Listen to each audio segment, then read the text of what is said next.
welcome. Hi. Welcome back. Hi.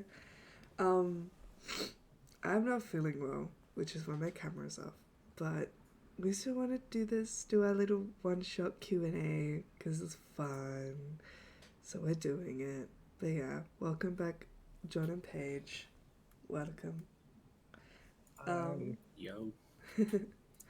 We've got some questions in the Discord, but if you have any more questions, feel free to put them in the chat or in the Discord. Either way, we love to see it. By the way, you should join our Discord. It's where you can ask questions. It's very cool. It's fun. It's fresh. All right. How are you guys post camp session? How are we feeling? Did you have a good time? Yeah, it was fun. I mean, I'm feeling a lot better than Gloria probably was after the one shot, but I think I'm good. My love of Dimension Door has been even more solidified post one shot. Real, I love Dimension Door. Shout out to Dimension Door. Me and my homies love Dimension Door. Alright. Me and my homies be within a range of 500 feet of each other at all times. Yeah, we do. So, the question that is always asked: who would you cast to play your character in a TV show or movie? I think during the stream I said Shamik Moore. Oh, yeah. I forget her name. Let me look it up real quick on my end. But the girl who played the main character in the Fate remake, Abigail Cohen. Slay. Yeah. I loved her in the Winx remake, and I feel like her looks kind of similar to what Gloria looks like. I've heard of that. Fair enough. Yeah. Another from these are all from Tara. Shout out to Tara. We love Tara. You guys immediately had such great rapport with your characters. Did you have a session 0, or did you establish the group dynamic in a different way? Yeah. We did a session 0, sort of got some stuff ironed out. Yeah, I think the session 0 was us quickly establishing that it was going to be as chaotic as it ended up being. It was just a lot of like us bouncing off each other for that whole like hour or so we did that session 0 in. Mm-hmm. And I think also all playing like charisma characters. Mm-hmm. There was sort of an understanding that they were sort of going to be like eccentric personalities. Mm-hmm. Absolutely. Just a no brain, all vibes mentality, I think, was the go-to. Yeah. I usually play a wizard in my main campaign, so it was nice to be able to play a low intelligence character, and I think I definitely sort of leaned into that vibe a little bit. Mm-hmm. Low intelligence characters are just fun. You just get to act without thinking. Yeah. Especially also playing like a teenager, I get to also make more like ill-advised decisions. Yeah, it's great. So real. How did you guys choose your godly parents?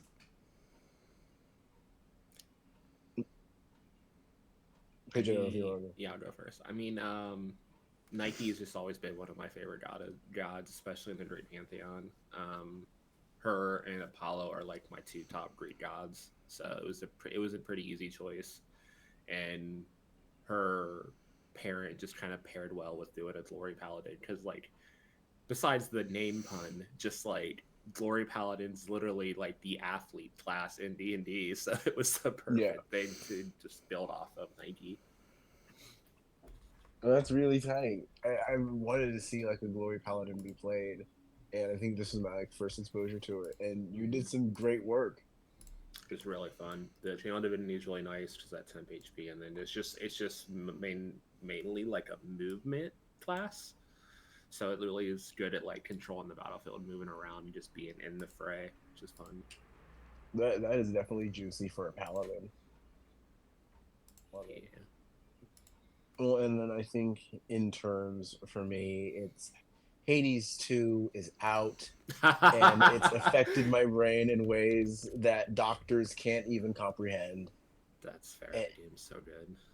Really, it truly is. And if I had my way, I probably would have played a Blade Singer Wizard. But I'm trying not to typecast myself. So what I'm hearing is, in your mind, your version of your mom is the one from the game, and if that's the case, is your mom single? I mean, depending on How Hecate, old's your which mom? mythology we're looking at, yes, no. Hecate is the goddess of magic, but that eight path though, what the fuck? Yeah, for real. Bring me to that domain, ladies and gentlemen. Like, How old's your wow. mom? But no, I also just I'm big on spell casting. I know I had to do it, but I also wanted to give myself a little bit of a challenge. So Warlock, and Hades 2 brain rot is very real. If someone is experiencing it, help them, give them food. It's fair. Love. We've got a question in the chat from Cash Cow. Hello, Poppet. How are you, my love? How Cash Cow. how different are each of your personalities from each other, and what helps you get into character? I am a big sports fan, so that part was easy. I don't know anything about soccer, I guess football in this term, so I had to do some research on that part of it. I had a bunch of Manchester United stuff open if it became applicable for the one shot. In case anybody grilled you.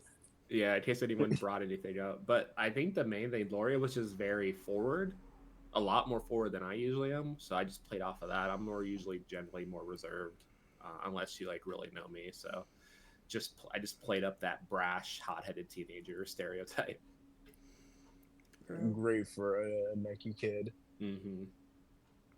And then for Lyle, I let him sort of be a lot more like loose and aimless in a fun type of way.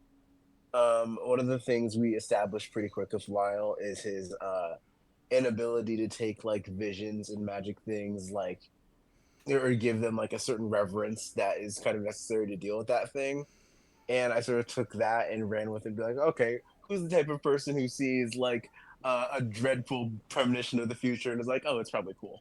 And I just sort of went for that like sort of shaggy archetype of just like the like pleasantly aloof type of thing. Love. Why did you choose your subclass? You kind of already touched on it. I mean, I kind of already went over mine, but I don't think anyone knew your subclass, Lyle, or John, I should say. Oh yeah, I didn't mention it a whole lot, but Warlock's super fun, and there's something in me where I'm playing a spellcaster that always makes me ask, wait, but what happens if somebody runs up to me? And also, there's the need to have like a staff and a sword or spells and swords as like the kid in the playground who wanted all the powers. So since Blade Singer was off the menu, I went Hexblade, and it was super fun. I think the rush that I got when I got that crit on a 19 instead of a 20 was I wish I could take that moment and freeze it forever and put it on my desk. The back-to-back crits between your hit and then me critting on the death save to finish her was fucking great. The crits were raining all around. I needed it. I was dead multiple times. My one regret though is I wish John Sand, had a Lyle-esque premonition that we'd be fighting a fire-based enemy, so that way I could have just chosen Frostbrand instead, because it would have been so good. But no, It's great. Fire swords are sick. The Devil May Cry series is alive and well. I don't know if anyone's familiar. Lyle is a Dante reference. I think the biggest thing for mine was I would have chosen a different weapon if I would have thought this through. The polearm did not work out the way I wanted it to. I think I should have chose a sword. But that's the game, Yeah, it happened. We work with what we got. Dungeon Dragon. Welcome. Dungeon Dragon. How did the band come about, both in and out of character? Out of character? Well, I think it was like a bit that got passed, and then we were like, oh, no. We said, what was your group called? Like the Mighty Nine. Oh, yeah. Like, what's your group called? And then I was just like, I made a reference to that one, like, Harry Potter scene where it's like, oh, you three, and then I was like, your name is you three, but spelt like you two. And then I think it springed from that. To the bit. Yeah, I just went back to the bit. It's like, wait though. We could actually. I think someone said we would be a dumb band. Because hey, that's we what had an EP that sold 1,000 records. I don't know what you mean. Doctored numbers be damned. The album was called Revisionist History. Oh my god. I think honestly, you get enough charisma characters in a room together for a long enough time, a band just happens. Yeah. Because they have the audacity to think they'll make it. Group like that, yeah. We had so much confidence in that group, like, like beyond normal teenager levels. The three of them were so fucking cocky for not doing anything before. Hey, the arrogance is just confidence with no proof, and we had plenty of proof. It's just it was hard to like show people. Yeah, the proof was in our. We never got a chance. Period. We are fueled by courage and courage alone. They're fueled by courage and a cease and desist from you two. So can we change the band name to was it Schizophrenics afterwards? Yep. That's true. Thank you. Paige, did you expect Gloria to be dancing with death quite as much as she did? No. Not at all. I quickly realized once the battle popped off, especially after Lyle had bolted, I was like, oh, I'm going to be the one in combat this for a while until Lyle can get back, because I think we kind of knew Quincy made a support character. So I was just like, I mean, I got to lock her down, so I'm going to go at her. But then when she started doing damage back, I was like, I got 60 HP, but damn, she's doing like 15 to 20 per hit and rolling 20s and higher. And I wasn't rolling enough Maddie damage. Forgot. Yeah. I wasn't rolling enough damage. I should have been rolling like 2d8 more on top of that. You were doing more damage. I probably wouldn't have attacked that snake the second time I got up. I would have played possum longer. Got the fuck out of there first. But then maybe she would have gotten the mask. Potentially, yeah. Oh my god, the mask. Oh man, when you teleported, didn't grab it, I was like, oh god damn it, Lyle. I forgot about object interactions. I needed to make sword stuff look cool. Valid. Listen, and I knew from as soon as you were like, okay, maybe I'll leave, in my brain I was like, because I knew I wasn't gonna say shit. I was gonna let you do that. John, how do you think Lyle would have reacted if Gloria had fully died? Which she probably should have. I regret not being more of a bitch. You love me too much, Maddie. No. That's what it is. Hey, you know what? That's a good DM for knowing when it's time to drop the hammer down and when it's time to hold it up menacingly. I mean, the irony, though, of, like, me helping you try to kill the main party if that I died during the one shot. It's what you would have deserved.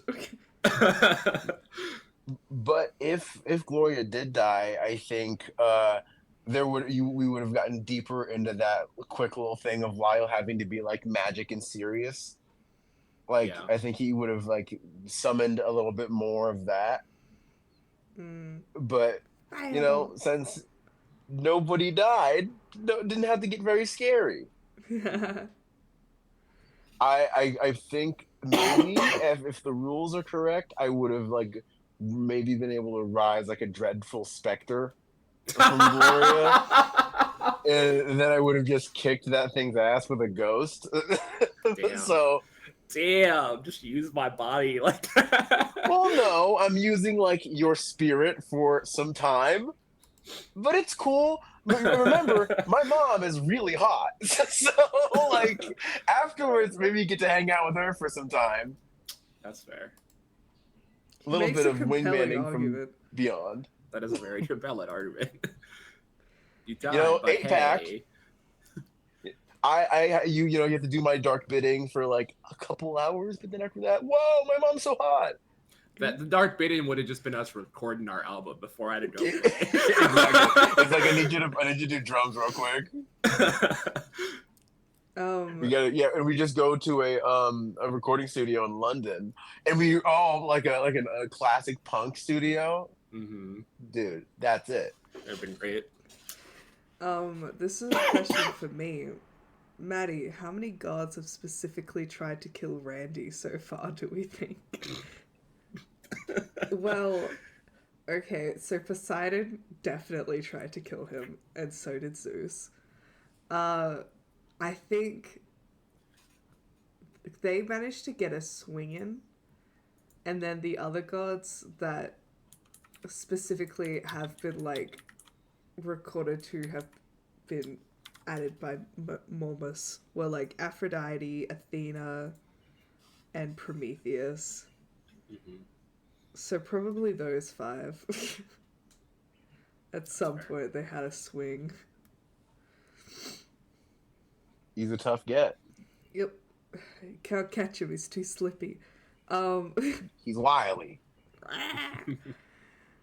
John, you may have already talked about it, but I'd love to know more about Lyle's relationship with his mum, considering his class and the sword he got from her.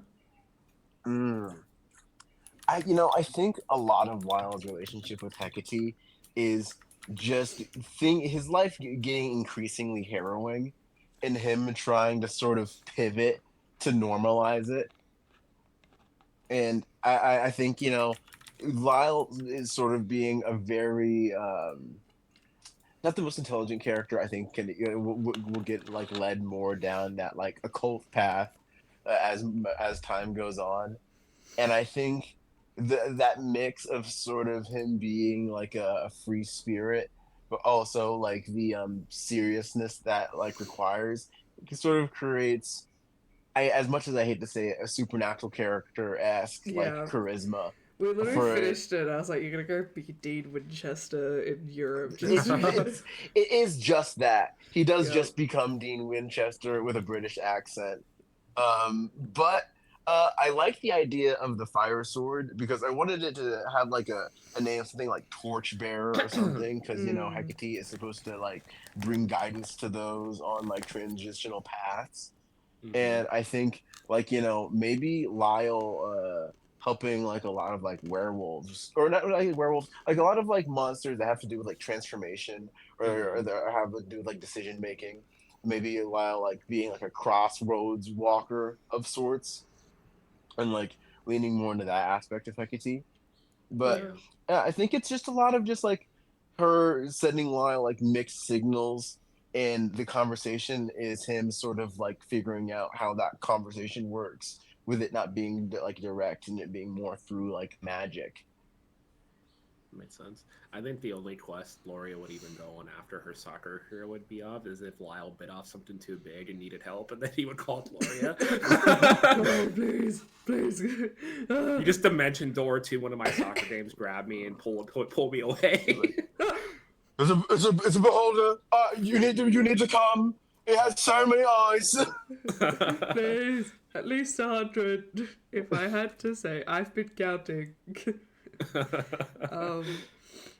What did y'all specifically have against Warren, apart from the sheer comedy of it? Fuck that guy. That's what we had against Warren. I think Lyle is quick to grudges, being a Hexblade, the Hexblade's curse and everything. And I think having just like another guy who was like, wait, Warren had like a sword, if I'm correct, right? Yeah, he did. Yeah, having another guy who's just like magic dude with sword, like it's sort of just being like, oh, okay, so we're like in the same lane. But and he's so much better than you. Yeah, I think that's definitely part of it. Lyle's like, I don't even have to try to be good at swords, and I'm good at swords, but this guy's trying so hard to be good at swords, and he doesn't have to try to be good at swords. What's happening here? Yeah, I think we quickly decided early on to just be like not like the Pantheon kids at all, since we didn't ever go on a quest and have been at the camp for so long. And then we all found individual reasons why our characters specifically did not like Warren. I think we established that Warren's the only one at camp that's beat Gloria in a spar. Like, she's never beat him one-on-one, and being like the kid of victory kind of pisses her off, so she hates that dude. Yeah, a lot of it is just by principle. Like Yeah. it's just like we have to. If we like them, that means we're buying into them. We're part of the Exactly. system. Yeah. Yeah, we're also very counterculture as a group. Yeah, we literally made our own cabin to get away from the camp. So Warren kind of been the only other kid at camp that met those qualifications. Brutal. Yeah. Well, it was all I knew was that like when you guys were like, oh yeah, we're gonna hate the main pantheon, and I knew that Warren as a character had been roughly mentioned in the first session, but then had never been back, and I was like, oh, I'm so gonna put him in this one, just to show him a little bit before he dies, because Warren is canonically dead at this point in the My campaign. favorite bit. I mean, as soon as you told us Warren, Cressida, and Shannon were like the big three at this camp, we were just immediately like, well, fuck them. Screw them in particular. We're the big three. I'd already made Shannon and Cressida kind of mean, and I was just like, I'm just gonna make Warren extremely nice to the point that like it's kind of frustrating to hate him, because you're like, God damn it, but he's actually quite polite.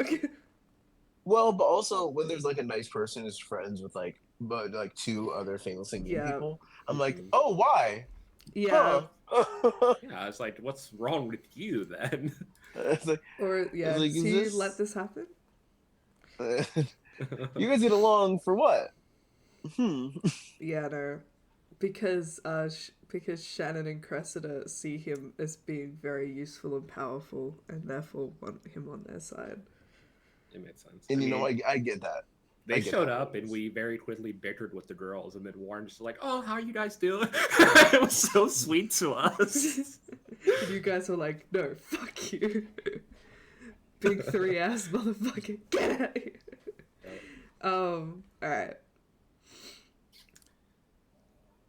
Maddie, at the very beginning, Gloria and Randy were encouraging a new camper who had just arrived. Did you guys have a name, godly parent in mind for the kid? Did I? Yeah. He was gonna be a child of Apollo. That just never came up, because I was gonna make it like a bit that you guys would be like kind of nice to him, and then he would become... and then find out his parent. And then immediately abandon him. Like, I was looking for that bit, but we got a lot of other stuff from it, so I just kept going. But yeah, yeah, he was just some Apollo kid, no one that's showed up in the campaign. Because I think most of the NPCs who are not in their late 20s are probably like 10, 11, 12 at this point. So some of them would be at camp already. But yeah, maybe it was that one Apollo kid in the one-shots who just keeps singing Champagne Supernova. Maybe it was him. He still doesn't have a name. What does ambrosia taste like to your characters?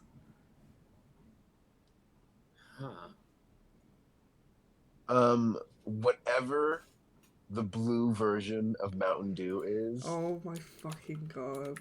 Awful. Lyle doesn't understand it. But it opens his mind to like magic like nothing else. Good lord. I'm looking up energy drinks from 1995. Oh my god, both of Oh my god. Wait, I think it also could taste like Surge or Crystal Pepsi. Oh my god, fucking Crystal Pepsi. I remember that. That shit was so bad. Yeah, I don't know. I'm trying to think what would have been there, but yeah, I think it would have been some type of energy drink or caffeine, and then mixed with like junk food, because I don't think she ate a lot of junk food because of being an athlete. I could see like a not the C4 energy drink. I could see like a Celsius. I don't know if you ever had a Celsius, but I can see Gloria deeply enjoying one of those. Oh my god. I can see the irony of it just being something very healthy.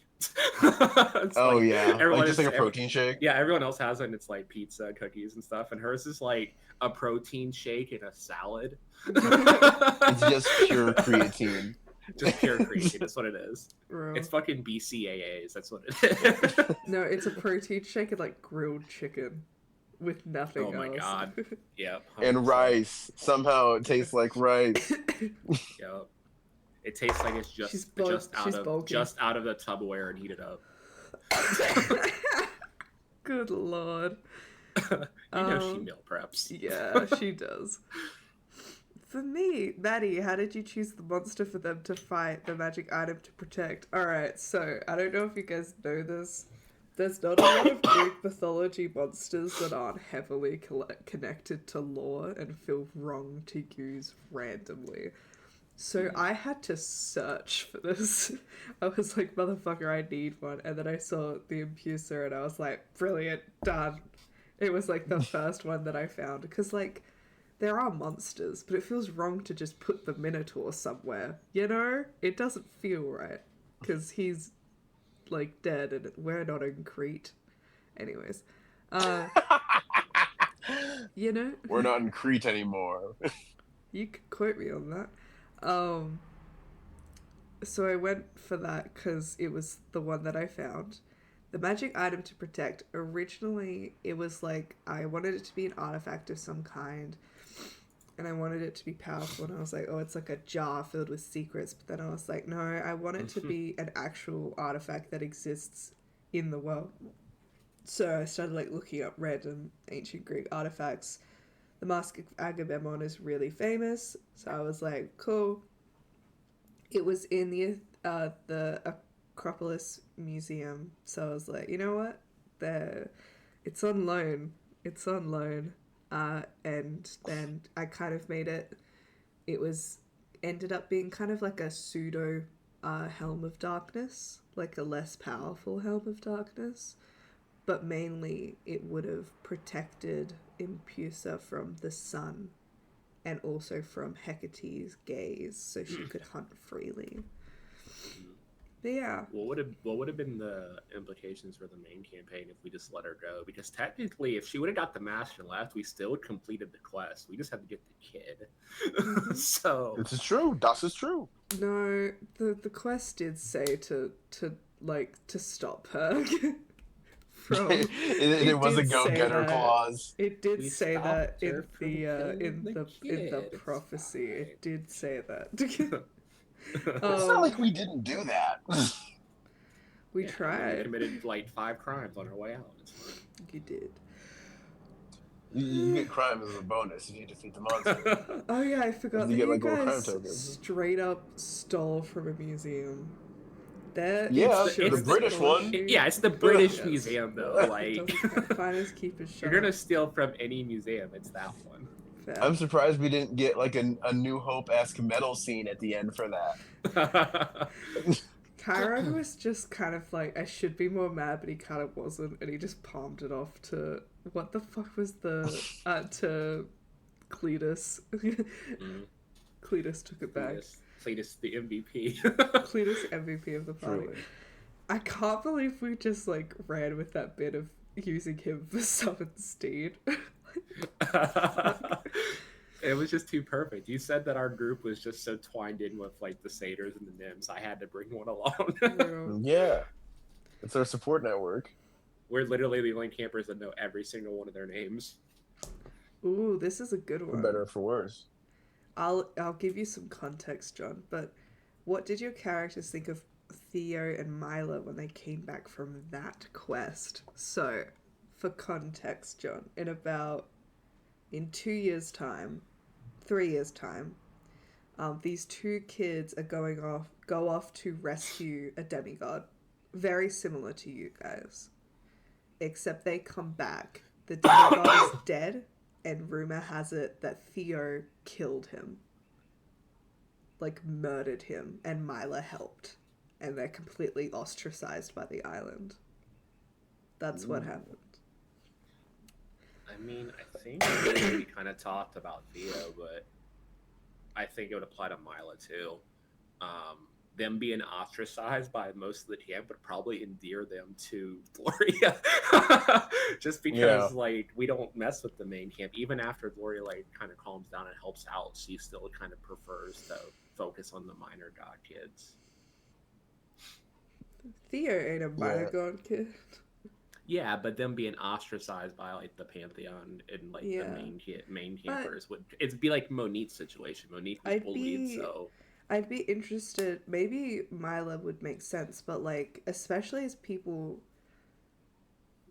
like, I can't help but think you guys would feel a certain type of way considering Hugo. Just imagining like, what if someone went and just killed Hugo because instead we of went and saving him? saved our kid and Yeah, they did the opposite. accused of murdering him.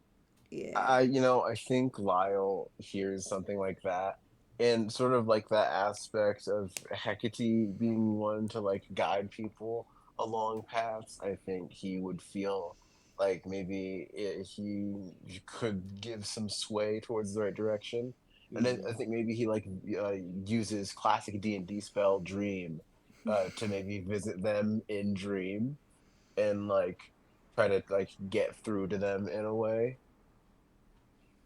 It's fair. Fair.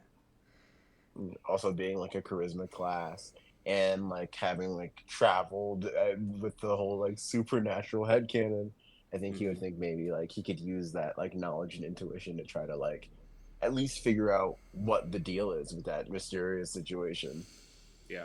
Plus, I think we like Gloria and Hugo are like super fucking close, and Hugo has such great insight on everybody because he can, just read everyone's dreams every night. So I feel like she would have had a little more, not knowledge, but maybe like insight into like the other campers, just because of hanging out with Hugo so much. Fair. Yeah.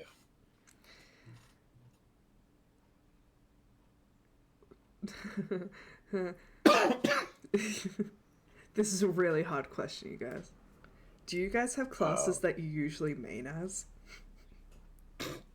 I mean, I don't know. What's my username is Pluto Cleric. John and I have really different opinions on this topic. My main answer is that I main multi-classing, if you want to be honest. That's my main class. I rarely play solo like I did for this one shot. It's really hard for me not to multi-class. I get that. I'm a huge min-maxer. But while I'm a huge min-maxer, I'm also shackled to the D&D spell list.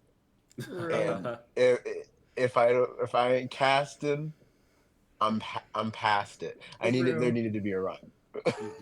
Real. Wizards, every part of gishes. that. Fuck, I love wizards. Ugh. Fuck, I love wizards. No matter the archetype, I always end up playing something that has access to at least a few spells. I don't think I've ever played a pure martial character at all. I'm currently playing one, and I just made it complicated enough to keep myself entertained. Yeah, there got to be layers of complexity. Yep. I also always need to be worried about the fact, like, am I 60 feet within? Yep. You gotta know your measurements. Am I within counterspell wage? I think I know most spells range at this point, just off the top of my head. Real. I was horrid. playing D&D last night, and I'm a player, and I sit there, and our DM, who we've played off and on for about 4 years, but he sometimes will just like use me as an encyclopedia with like D&D because I play it too much, and sometimes it gets sad because he'll be like, all right, magic missile, how do I, and I'll just like say it to him of the exact dice he needs to use, and he's like, what's wrong with you? And I'm like, don't worry about it.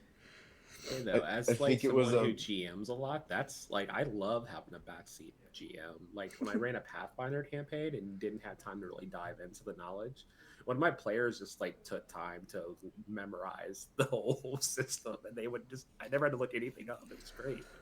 I think it was a Brennan Lee Mulligan in Ivrea who coined the term pro bono rules lawyer. Yep. And I love that. We said I'm not a rules lawyer. I'm the paralegal at the side with the files. I love that. That's perfect. Hottest godly parent.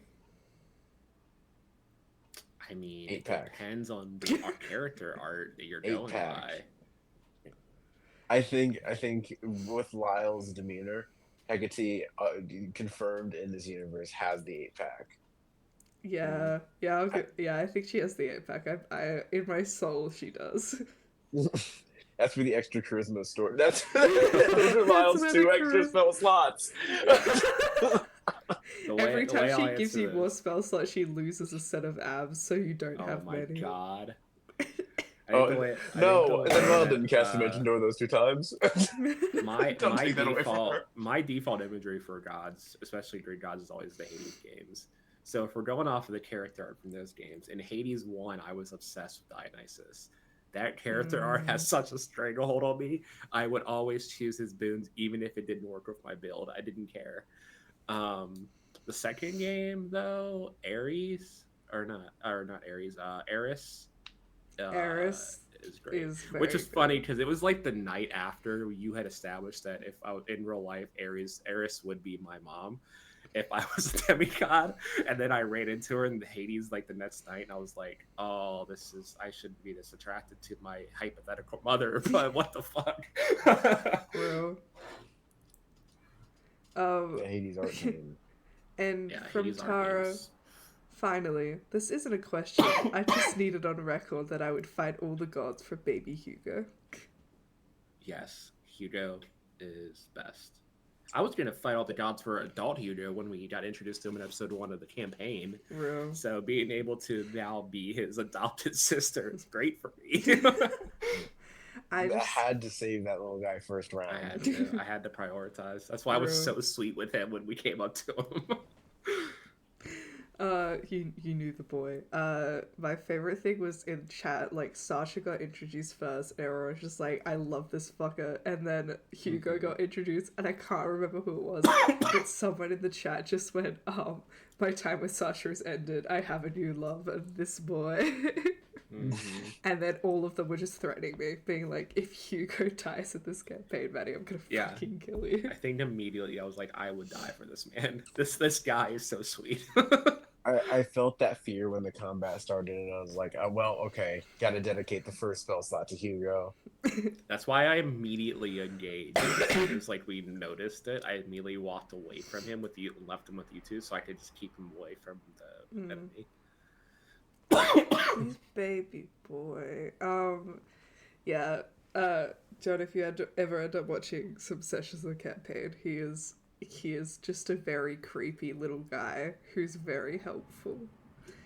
I'm chewing through it, but I also am finishing out the Magnus archives. Real. And it has a grip on my brainstem. So true. It's fair. But yeah. God, I hope Hugo doesn't die. I hope they fix the problem. Because currently he's 5 levels of exhaustion in. Oh no. Compared to That's the rest too of many. the world's at 3. So yeah, 1 more and he's dead. So hopefully they fix this whole sleeping issue soon. That would really complicate Gloria's relationship with Monique if we let Hugo die. I have room in my heart for both the bitch and the baby. As you should. Real. I want to play Sasha more. He's so fun. I got to play him a little bit by playing Eros. Eros is a far more, if Sasha's a playful bitch, Eros is genuinely filled with malice. Which was kind of fun to play. I loved, okay. Let me lay out the scene for you, John. So, Theo and Mila, the ones that killed that kid, they're love interests. They're dancing around each other right now. They're really dumb. So, they're doing their thing. And then they run into the Ares Aphrodite family.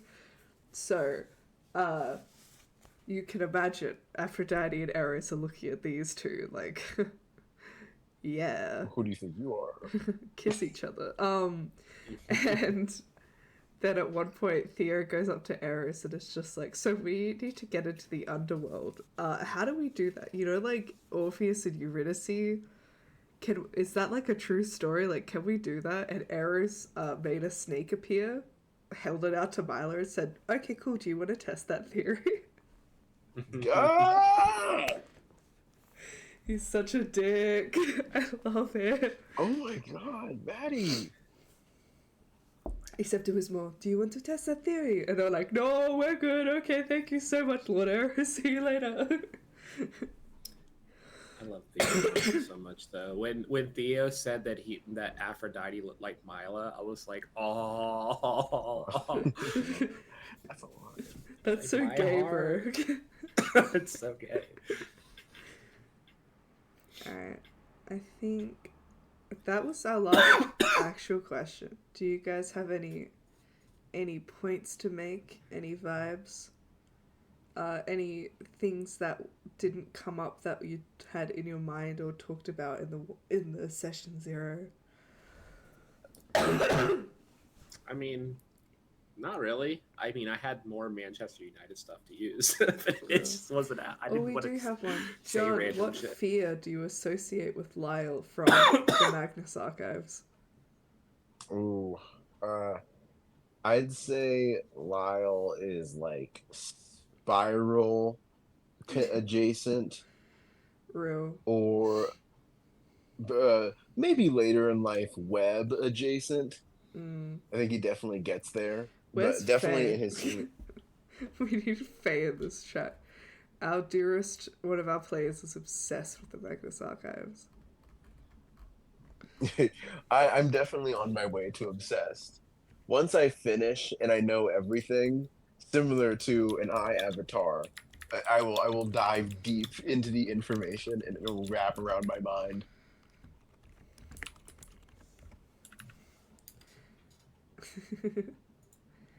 Alrighty.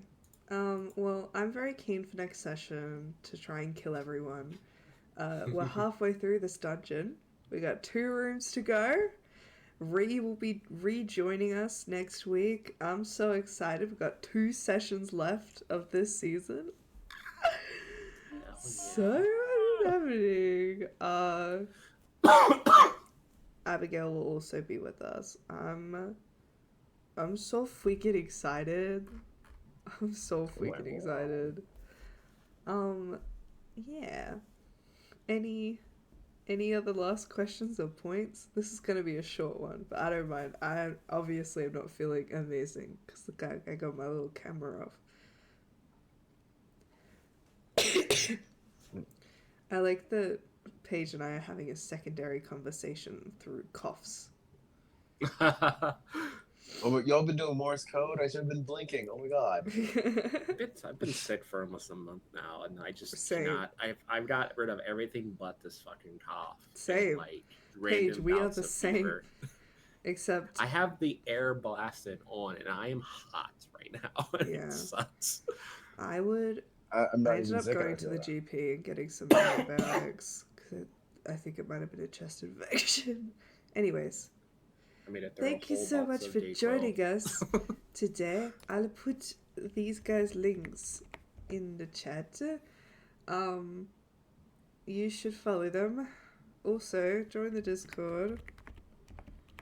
Also, donate. I'm just gonna throw them all in. All the links. Do The everything. Patreon. The Patreon. Oh, don't forget about the Patreon. I spelled it wrong. Engage! You're being influenced! Go do it all now. Kill everyone now. Legalize first-degree murder. Advocate Click my cannibalism. link. Eat shit. Subscribe to my mind! Follow me to the ends of the universe! Bye, gold. Bye. Alright. Say goodbye, everyone. Goodbye, everyone. Peace. Bye.